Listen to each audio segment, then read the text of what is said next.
이렇게 오늘은 처벌을 면제해주고 미래에 처벌을 줄 것이라고 경고하는 것은 실제 도박 행동 중단에 도움이 되지가 않습니다. 처벌은요, 그 즉시 주어졌을 때, 그리고 충분히 강도가 셀 때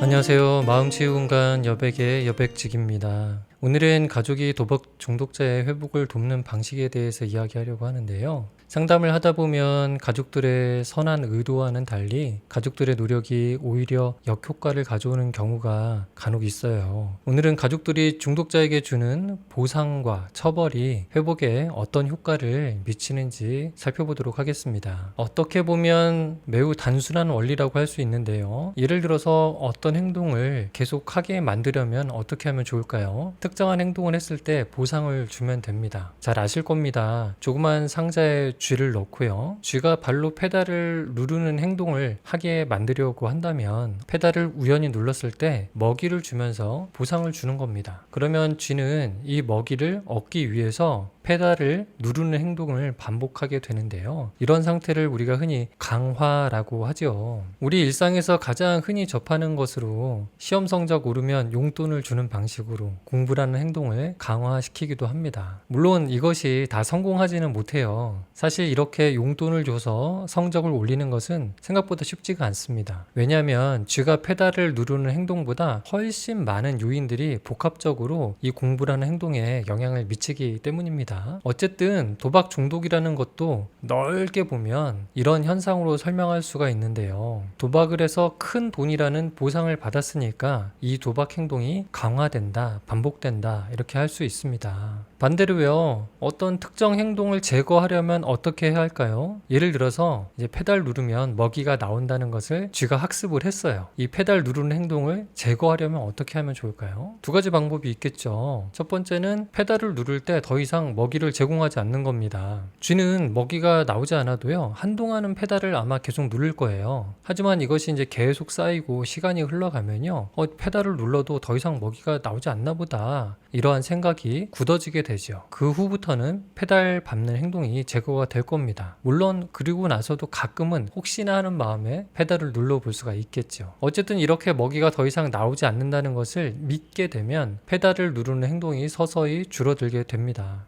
좀 더 강력하고 빠르게 행동을 제거하는 방법도 있습니다. 바로 강력한 처벌을 주는 것인데요. 페달을 눌렀을 때 단순히 먹이를 안 주는 것을 넘어서요, 고통스러운 전기 충격을 주는 겁니다. 이런 경우에는요, 빠르면 단 한 번의 전기 충격으로도 쥐의 페달 누르는 행동을 제거할 수가 있습니다. 이 원리를 도박 문제 상황에 적용해 보겠습니다. 물론 인간의 도박 행동이나 중독과 관련된 문제는 쥐가 페달을 누르는 이런 행동과는 차원이 다른 문제거든요. 훨씬 다양한 요소들이 영향을 주고받고 있어요. 또 인간의 뇌는 쥐와 달리 훨씬 고차원적인 인지 기능을 하기 때문에 단순 비교하거나 적용하는 것에 한계가 있습니다. 다만 중독 행동의 학습과 제거에 관련된 큰 흐름을 이해하기 위해서 이게 설명을 드리는 거니까 그런 차원에서 이해해 주시면 감사하겠습니다. 아주 간단하게 이 원리를 도박 중독과 회복의 상황에 적용해 보면 다음과 같은데요. 우리가 도박 행동을 제거하고자 한다면 도박 행동이 있을 때 더 이상 보상을 주지 않고 강력한 처벌을 주면 그 행동은 제거가 될 겁니다. 반대로요, 도박 중독에서 회복하려는 노력이 있을 때 이런 회복 활동을 강화하기 위해서 보상이 주어진다면 이 행동이 더 강화가 되겠죠. 도박을 중단하려는 시도나 보다 안정적이고 균형 잡힌 삶을 살기 위해 어떤 노력을 했을 때 긍정적인 보상이 주어져야 이 행동을 좀 더 지속하는 데 유리한 것이죠. 제일 중요한 것은 이 문제가 있는 당사자가 이런 원리를 이해하고 자신의 도박 중단과 회복을 위해서 이러한 처벌과 보상의 원리를 일상에 세팅하는 것이라 할 수 있습니다. 하지만 오늘은 가족들을 위한 영상이니까요, 가족들의 입장에서 이 처벌과 보상의 원리를 어떻게 적용하는 것이 도박 중독 문제를 해결하는 데 도움이 되는지 안내를 드리겠습니다. 우선 먼저 살펴볼 것은요, 가족들이 자주 범하는 실수예요. 바로 처벌과 보상이 역전되는 현상인데요. 제가 가족들과 상담을 하면서 발견하게 되는 사실 하나는 많은 가족들이 이 처벌과 보상의 원리를 거꾸로 적용하시는 경우가 많다는 것입니다. 달리 이야기하면요, 도박 행동에 대해서는 오히려 보상을 주고요, 또 단도박과 회복을 위한 노력에 대해서는 처벌을 주는 경우가 덜어 있어요. 물론 가족들이 그것을 의도한 거는 전혀 아닙니다. 보통은 도박 문제를 처음 겪으시다 보니까 크게 혼란을 느끼시면서 이와 같이 대처하시는 경우가 많은데요, 도박을 멈추기 바래서 한 행동인데 결과적으로는 도박 행동을 지속하게 만드는 보상으로 작용하는 것도 있고요, 이 회복하려는 노력에 저해하는 처벌로 작용하는 대처도 있습니다. 그런 것들이 어떤 것들이 있는지 몇 가지 살펴볼 텐데요, 먼저 도박 행동에 대한 보상으로 작용하는 가족들의 대처를 살펴보겠습니다. 가족들과 관련된 보상은 주로 도박 문제가 있는 당사자의 불편함을 제거해주는 방식으로 주어지는데요, 첫 번째는요, 가족들이 도박 문제를 이렇게 알게 됐을 때 이것을 대수롭지 않게 여기고 쉽게 봐주는 행동이 당사자에게 하나의 보상이 될 수 있습니다. 당사자는 그 직전까지 가족들에게 공개될까봐 몹시 두려워하고 걱정하고 있었거든요. 그런데 생각보다 가족들의 반응이 강하지가 않은 거예요. 뭐 한 번쯤은 그럴 수도 있지, 남자는 그런 실수 한두 번 해, 이 정도 선에서 자신의 도박 문제가 취급될 때 당사자는 깊은 안도감을 느끼게 됩니다. 가족들에게 알려지기 직전까지 긴장과 스트레스가 최고조에 올라가 있다가 급격한 안도감을 맛보는 것이기 때문에 이것이 하나의 심리적 보상이 됩니다. 이게 생각보다 그렇게 큰 문제는 아니구나, 가족들도 그렇게까지 힘든 것은 아니구나, 이런 인식이 자리 잡게 되면서요, 따라서 도박 행동이 제거해야 될 대상으로 마음속에 자리 잡지 못하는 거죠. 도박 행동에 대한 가족들의 두 번째 보상 행동은 대리변제 해주는 것, 즉 도박빚을 대신 갚아주는 것인데요, 당사자의 입장에서는 도박으로 인한 채무 때문에 심리적으로나 경제적으로 엄청난 압박과 스트레스를 받고 있었거든요. 그런데 이것이 극적으로 해소가 된 겁니다. 가족들이 경제적으로 지원해 주거나 이 빚을 대신 해결해 주는 것이 강력한 보상으로 작동하는 이유거든요. 이미 도박빚은 갚아주면 안 된다는 것을 많이 들어보셨을 거예요. 그 배경이 되는 심리적 원리가 바로 이런 것입니다. 당사자 입장에서는 자신이 감당 못할 빚이 마술처럼 사라진 효과가 있고요, 이때의 심리적 상태는 아주 적은 돈으로 도박을 해가지고 엄청나게 큰 돈을 딴 것과 같은 그런 상태와 유사하다고 할 수 있어요. 엄청난 안도감, 편안함이 자리 잡게 됩니다. 따라서 이 경우에도요, 도박이 제거해야 될 대상으로 마음속에 자리 잡지를 못합니다. 마음고생 많이 했는데 어떻게든 해결이 되는구나, 오히려 이런 편의주의적인 마음이 강화된다고 할 수가 있습니다. 대표적으로 도박 행동에 보상이 되는 가족들의 대처 두 가지를 살펴봤습니다. 강력한 처벌이 오히려 역효과를 불러올 것이 염려되기도 하고, 자신이 알고 있던 자녀나 배우자가 그런 사람이 아니기 때문에 실수겠거니 하면서 이렇게 대처하시는 경우가 많거든요. 하지만 우리의 뇌와 심리는 이러한 가족들의 대처를 하나의 보상으로 받아들이게 된다, 이것을 기억하시는 게 중요합니다. 아마 가족들도 많이 경험하셨을 것인데요, 이렇게 도박 문제를 알게 된 후에 가족들은 고통스럽고 아픈 가슴을 간신히 추스리면서 당사자를 비난하지 않기 위해 애쓰고 어려운 사정 가운데서도 빚 문제도 해결했는데 정작 당사자는 너무 여유로워 보이기도 하거든요. 실제로 당사자는 가족들에게 공개되기 직전에 가장 긴장과 스트레스가 높고요, 공개된 후에는 오히려 안정을 찾는 경우가 많습니다. 그러한 이유가 바로 이러한 처벌과 보상의 원리와 일부 관계가 있는 겁니다. 그렇다면 도박 행동을 중단시키는 데 도움이 되기 위해서 가족들 입장에서 처벌의 효과를 주기 위해 어떤 적절한 대처를 해야 될까요? 아마 그런 이야기 많이 들어보셨을 거예요. 도박 중독에서 회복되려면 바닥을 찍어야 된다, 이런 이야기인데요, 인생의 밑바닥까지 내려가 봐야 비로소 도박 생각을 중단하고 회복의 출발점에 선다는 그런 의미거든요. 바로 도박 행동을 해서 큰 돈을 따거나 뇌의 도파민을 자극하는 등의 이런 보상보다 더 강력한 고통을 체험해야 그 행동이 중단된다는 그런 의미입니다. 바로 우리가 오늘 살펴본 보상과 처벌의 원리에 대한 격언이라고 할 수가 있습니다. 따라서 가족들이 당사자의 도박 중단을 위해 처벌의 효과를 극대화할 수 있는 가장 중요한 대처는요, 도박 문제가 있는 당사자의 고통을 방치하는 겁니다. 당사자가 겪게 될 고통을 면제해주지 않아야 돼요. 고통을 당사자 대신 제거해주지 않는 것입니다. 혹은 대신 감당해주지 않는 겁니다. 대표적인 것이 아까 말씀드린 대로 빚을 대신 갚아주지 않는 것, 또는 법적인 문제를 대신 해결해주지 않는 것 등이 있습니다. 도박을 계속 하다 보면요, 초기에는 금전적인 보상도 있고요, 뇌에서 도파민이라는 보상도 주어지면서 이 행동을 지속하게 됩니다. 그런데 이러한 시간이 길어지면 길어질수록 결국에는 그 보상이 됐던 금전적인 것도 문제가 되고요, 또 다양한 심리적 문제들이 발생합니다. 그리고 대인관계 문제가 생기고 직업적 문제도 생기고요, 다양한 법적인 문제들도 발생할 수 있거든요. 이러한 문제들에서 발생하는 고통이나 아픔이 도박을 해서 얻는 것보다 더 커지는 지점이 있어요. 바로 이 상태를 경험하는 것이 도박 행동을 제거하는 일종의 처벌의 효과를 가져오는 것이거든요. 즉, 당사자가 이 처벌의 효과를 직접 경험하도록 가만히 내버려 두는 것, 그것을 그저 지켜보는 것이 가족의 가장 중요한 역할이라고 할 수가 있습니다. 그런데 많은 가족들이 당사자가 바닥을 찍으려고 하면 다시 건져 올리고, 또 찍으려고 내려가면 다시 건져 올리는 일을 반복하고 있으세요.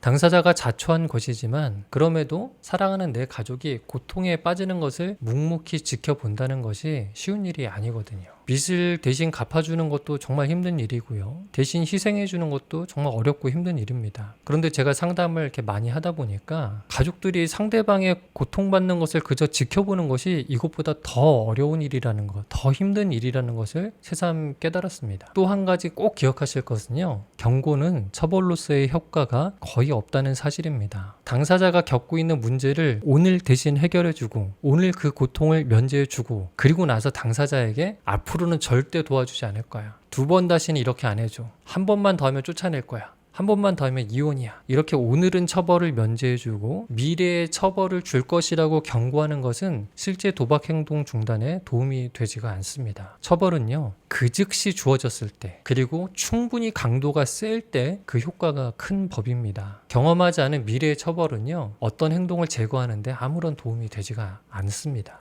그런 경고의 표현은 그저 가족들의 불안을 낮추기 위해서 해보는 말이라는 것 외에는 특별한 의미가 없다고 볼 수 있어요. 어떤 약속이나 다짐, 각서를 쓰는 거, 이런 것들의 효과는 미미하다, 이 점을 꼭 기억하시기 바랍니다. 당사자의 입장에서 도박을 계속하면 정말 이렇게까지 고통을 받는 거구나, 정말 도박 생각만 해도 치가 떨리고 혐오스럽다, 이런 감정이 올라올 정도로 과거 도박해서 돈 땄을 때의 감정을 덮어쓰기 할 수 있는 수준의 강력한 고통의 경험이 있어야 하는 것입니다. 반대의 경우도 살펴보겠습니다. 가족들의 일부 대처가 도박을 끊으려는 노력, 도박 중독에서 회복하려는 노력을 오히려 저해하는 처벌로서 작동하는 경우도 있거든요. 보통은요, 회복 과정에서 가족들의 지나친 통제와 불신 혹은 비난 등이 이렇게 처벌로 작동될 수가 있습니다. 회복을 위한 노력이 괴로운 경험으로 각인되어서요, 회복에 대한 동기가 약화될 수가 있어요. 당사자 입장에서는 나름대로 노력을 한다고 하는 것인데, 하지만 가족의 입장에서는 미흡해 보이는 경우가 많거든요. 그러다 보니 노력하고 애쓴 것은 맞지만 잘 안 되는 부분을 자꾸 지적하게 되고요, 또 뭔가 미심쩍은 것이 생기거나 불안이 높아질 때는 자꾸 의심하고 비난하게 됩니다. 그런 경우들이 많이 있어요. 당사자의 단도박과 회복을 위해서 가족 회의를 한다거나 가족 대화의 시간을 갖는 경우가 있거든요. 그런데 이 대화의 시간이 긍정적 경험이면 좋죠. 얘기를 했더니 마음이 후련하고 서로 의지가 되고 도움이 되는구나, 이런 긍정적 경험이면 좋았는데, 이 대화의 시간, 회의의 시간이 벌받는 시간, 비난받는 시간, 추궁받는 시간이 되기도 하거든요. 그러면 그 시간을 자기 회복을 위해 도움이 되는 시간으로 인식하는 것이 아니라 처벌의 시간으로 생각해서 자꾸 회피하게 됩니다. 또 심리 상담을 받거나 병원에 가서 진료받고 치료받는 것도요, 가족이 주는 일종의 처벌처럼 작동하기도 하거든요. 당사자는 나름대로 가족들의 압박 때문에 이러한 규칙이나 질서에 따르기는 하지만 당사자의 뇌에서는 회피 회로가 활성화됩니다. 회복은 고통이라는 잘못된 공식이 성립이 되는 거거든요. 그래서 단도박과 회복의 절차나 과정도요, 세심한 관찰과 상호 간의 배려가 필요한 것입니다. 가족들 입장에서는 도박으로 인해 큰 어려움을 일으켰으니까 당사자가 도박을 끊고 회복을 위해 노력하는 거, 그거 너무 당연한 것이고 그거 자연스러운 것 아니냐, 이렇게 생각하실 수 있는데요, 그게 꼭 그렇지만은 않습니다. 당위적으로야 도박을 중단하고 회복하는 것이 맞지만 도박을 중단하고 회복하는 것이 결코 쉬운 일은 아니거든요. 자연스럽게, 당연스럽게 되는 일이 결코 아닙니다. 우리가 그래서 도박은 단순히 윤리적인 선택의 잘못이 아니라 하나의 질병이다, 뇌의 기능의 이상이다 라고 이렇게 보는 것입니다. 때문에 이렇게 도박을 중단하고 회복하려는 노력에 대해서 적당한 보상이 주어지면 훨씬 효과적입니다. 보상이 없다고 해서 도박을 전혀 못 끊고 회복을 전혀 못하느냐? 물론 그건 아닙니다. 하지만 이왕이면 단도박과 회복의 노력에 대해서 적절한 보상이 주어지는 것이 도움이 되는 것은 분명합니다. 자발적인 회복 동기가 높으신 분들은요, 외부에서 이렇게 보상을 주지 않아도요, 회복하는 과정에서 다양한 보상을 스스로 경험합니다. 마음의 안정감 자체가 보상이 되기도 하고요. 더 이상 가족들이나 다른 사람들에게 거짓말하지 않아도 되는 그 상황 자체에 만족감을 느끼시는 분들도 있어요. 또 채무나 경제적 문제를 해결하기 위해서 평소보다 더 많은 일을 하시는 경우도 많은데, 그렇게 노동을 통해서 소득이 생기는 것 자체에서 보람을 느끼는 경우도 있습니다. 바쁘고 힘들지만 심리 상담에 참여해서 자기 이야기를 하고 자기 자신을 알아가는 것 자체를 흥미롭게 여기시기도 하고요. 이런 것들이 보상으로 스스로에게 작동하기도 합니다. 가족들이 줄 수 있는 보상은 두 가지 측면으로 살펴볼 수 있는데요. 첫 번째는 당사자가 긍정적인 행동을 했을 때 긍정적인 보상을 주는 겁니다. 가족들에게는 만족스럽지 않겠지만 당사자가 보이는 긍정적인 측면들이 분명히 있거든요. 또 행동의 변화들, 노력하는 모습들에 대해서 긍정의 표현을 해주는 것이 좋습니다. 좋은 행동 뒤에는 좋은 결과, 보상이 온다는 게 체험되어야 합니다. 예를 들면 그런 거죠. 가족들이 이렇게 물어요. 너 요즘도 도박 충동이 있어? 솔직하게 이야기해도 돼? 이렇게 이제 묻습니다. 그래서 당사자가 솔직하게 사실 좀 도박 충동이 있어요. 어떤 때는 심하기도 해요. 이렇게 얘기했는데 가족들이 너무 놀라는 거죠. 그러면서 아직도 그런 생각하는 거냐? 도대체 왜 그런 생각을 지금까지 하냐? 막 하면서 불안에 휩싸여가지고 긴 시간 잔소리같이 이야기를 하게 됩니다. 그러면 당사자 입장에서는 괜히 솔직하게 얘기해가지고 잔소리만 계속 들었네. 그래서 다음부터는 이런 상황 피해야 되겠다. 그래서 무조건 충동이 없었다라고만 말하게 되거든요. 당사자가 이렇게 충동이 있었다고 말하면 너무 불안하죠. 하지만 충동이 있었다고 해서 무조건 도박을 한다는 의미는 아니거든요. 오히려 이때는 충동이 있었다라는 그 표현보다는 솔직하게 표현했다는 그것에 집중하는 것이 훨씬 좋습니다. 그래서 이렇게 답변하시면 좋아요. 솔직하게 이야기해줘서 고맙다. 요즘 잘 지내고 있어 보였는데 또 그런 충동을 느낀다고 하니까 네가 어떤 상황인지 잘 이해하게 됐다. 이런 충동이 있다는 거 말하기 어려웠을 텐데 말해줘서 고맙다. 여기까지만 딱 이야기해 주시면 충분합니다. 그 뒤에 이어서 그래서 했냐 안 했냐 어떻게 할 거냐 다시는 하면 안 된다 이런 표현까지는 안 하셔도 당사자는 이미 그 의미를 충분히 알고 있거든요. 중요한 것은 당사자가 이렇게 솔직하게 말했을 때 이 솔직하게 말한 후에 어떤 경험을 이 마음속에 남기는지, 그것이 보상으로 작동했는지 처벌로 작동했는지, 이것이 중요한 겁니다. 이렇게 솔직하게 도박 충동에 대해서 이야기했을 때 가족들이 도박 충동에 집중하기보다는 솔직하게 이야기한 것에 집중해주면 당사자는 솔직하게 말하니까 내가 이해를 받는구나, 가족들도 불안할 텐데 내 입장을 들어주려고 노력하는구나, 다음에 충동이 생길 때 혼자 끙끙대는 것보다는 가족들에게 상의하는 것이 좋을 수 있겠다, 이런 마음들로 방향이 정리될 수가 있거든요. 저도 상담하면서 내담자와의 첫 만남이 굉장히 중요한데요. 억지로 가족에 의해서 상담에 오신 분들이 있어요. 상담에 참여하는 것이 하나의 처벌이 되는 거죠. 그러니까 기분도 안 좋으시고 경계심이 굉장히 많은 상태로 오시거든요. 그런데 이 경우에 첫 상담이 당사자에게 매우 긍정적인 경험이 되는 게 중요합니다. 이 상담이 처벌이 아니라 보상이 되네? 이런 경험이 되게 하는 거죠. 억지로 왔지만 막상 상담해보니까 괜찮은데? 생각보다 마음이 편한데? 한 번 더 해봐도 괜찮을 것 같은데? 라는 마음이 생기는 것이 저의 이제 목표가 되는 겁니다. 가족들이 줄 수 있는 두 번째 보상은요, 불쾌한 자극을 혹은 불편한 자극을 줄이거나 제거해 주는 것인데요. 지나친 통제나 의심, 비난 이런 것들을 조금 줄여주거나 좀 제거해 주는 것이라고 할 수가 있습니다. 물론 그렇게 말씀하시는 가족도 있어요. 칭찬할 만한 거리가 있어야 칭찬을 할 거 아니냐, 바뀐 게 하나도 없다, 이렇게 하소연을 하기도 하시거든요. 아마 당사자의 행동 변화가 가족의 기대에 못 미치실 때 이런 경우가 많은데요. 이렇게 행동 변화가 적으신 분일수록 오히려 이런 회복 행동에 대해서 외부의 보상이 중요한 경우가 많습니다. 그래서 작은 변화라도 그것이 긍정적인 변화라면 앞서 말씀드린 방식으로 보상을 해주시면 좋고요. 굳이 통제를 하거나 의심이나 불안이 너무 높아서 뭔가 이야기를 해야 되겠다면 그때는 충동적으로 대처하시기보다는 꼭 계획과 규칙을 세워서 그 기준 안에서 하시는 것이 좋습니다. 뭔가 통제를 하겠다면요, 계획을 세워서 하세요. 체계적으로 약속되고 협의된 기준 내에서 하시는 겁니다. 또 너무 불안하거나 의심이 된다고 해서 막 충동적으로 가가지고 묻거나 막 하지 마시고요. 어딘가 기록해 놓으셨다가 내가 이따가 언제 딱 15분만 얘기해야지. 그래서 15분 알람 맞춰놓고 그 시간만큼만 전달하시고 딱 종료하시는 것이 좋습니다. 오늘 가족들의 대처 방식에 대해서 처벌과 보상이라는 원리를 가지고 설명을 드렸습니다. 어떤 영향과 효과가 있는지 그런 것들을 살펴봤는데요. 요약을 해보자면 다음과 같습니다. 첫 번째로 몇몇 가족들은 당사자를 회복시키고자 하는 좋은 의도를 가지고 대처하는 것이지만 처벌과 보상의 원리를 반대로 적용해서 역효과를 경험하기도 한다라는 것이고요. 두 번째는 가족의 가벼운 용서나 도박빚의 대리 변제와 같은 행동들은 도박 행동을 오히려 강화하는 보상 행동으로 작동될 수 있다라는 점입니다. 세 번째는 당사자가 회복하는 과정에서 가족의 지나친 통제나 의심, 비난은 회복 활동에 대한 일종의 처벌처럼 작용해서 회복을 방해할 수 있다라는 걸 살펴봤습니다. 네 번째로요. 그래서 도박 문제가 공개된 초기에는 강력한 처벌을 주는 게 효과가 있고요. 그렇게 해서 고통의 상태를 경험하도록 환경을 조성하는 것이 도박을 끊는데, 회복하는 데 도움이 된다. 그리고 회복 과정에서 단도박과 회복에 대한 노력에 대해서는 보상을 해주는 것이 좋다 라고 살펴봤습니다. 그리고 굳이 통제를 한다면 초기에는 강하게, 그리고 이후 점진적으로 자율성을 늘려가는 방식이 좋다라는 것들을 알아봤습니다. 중요한 것은 이것을 반대로 하시면 안 된다는 거. 근데 또 많은 분들이 반대로 하고 계셔서 이 효과를 좀 경험하기 어려운 경우들이 있다는 것, 이것을 꼭 기억하시기 바랍니다. 오늘 안내드린 내용이 전혀 새로운 내용은 아니고요. 반복적으로 가족들에게 강조드렸던 내용이라고 생각합니다. 다만 오늘은 이렇게 대처하는 것이 어떤 심리적 배경이 있고 어떤 효과를 나타내는 것인지 그것을 설명드리고 싶었습니다. 회복의 과정에는 다양한 시행착오가 있습니다. 그 시행착오의 시간마다 많이 절망스럽기도 하고요. 포기하고 싶은 마음도 크시겠죠. 하지만 그 과정 역시 더 많은 전진을 위한 성장의 밑거름이라고 저는 믿고 있습니다. 그런 여러분들을 응원하겠습니다. 지금까지 마음치유공간 여백의 여백직이었습니다.